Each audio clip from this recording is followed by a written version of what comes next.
Being molested as a young child, I began associating that negative attention with the male affirmation that I lacked in my own life because my father had taken his life.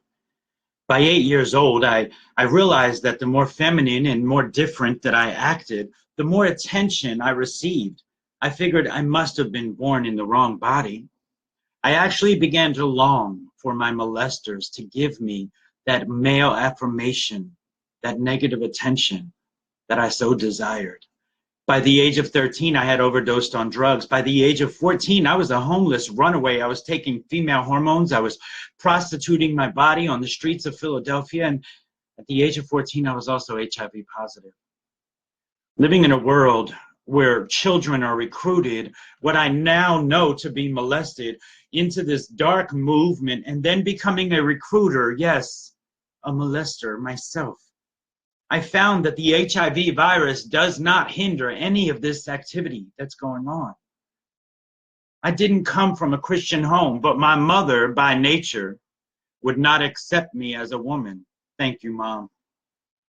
She would not allow that abomination into her home, and she didn't even know it was an abomination. The correctional officer that offended me, he hurt my feelings, and he told me the truth in love.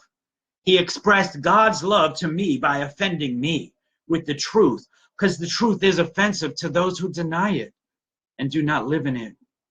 But that man, that was the first man in my entire life that I knew that he truly and he purely loved me, and he didn't want anything from me. He planted that seed, he watered it. God eventually caused the increase, but not before I made more wrong choices and suffered deeply. By 2008, I was stricken down with osteoporosis, couldn't stand up straight, had to use a walker to walk. And that came from all of the female hormones and trauma that I had put my body through. By 2009, I was plagued with full-blown AIDS, infections in my brain and my blood. I had no immune system. The virus had festered in my body and taken over. There were boils popping out all over me from the infections trying to fight their way out of me. Sent home to die, a hospital bed replaced my own bed. I knew two things. I knew I was afraid to die, and I knew that I didn't want to go to hell.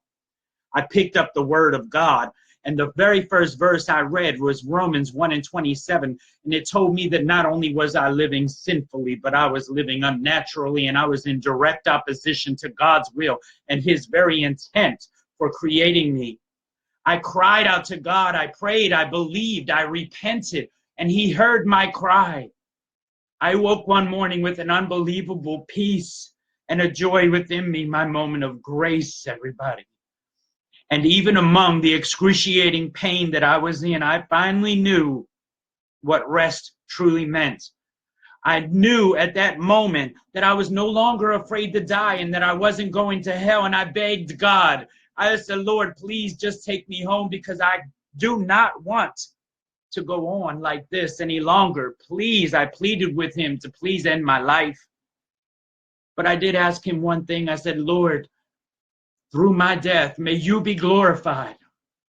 May you be glorified through my death. May somebody, or my mom, my family, somebody come to know you through my death. And he honored that request, because David died. David was reborn. My life is no longer my own. Every single breath that I have left inside of me belongs to him and to his glory. He healed me. He rose me up. He chose me. And he did so for such a time as this.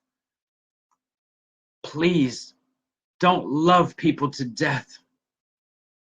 Do not love them literally to hell by allowing them to live in their sin. I love you all. Peace.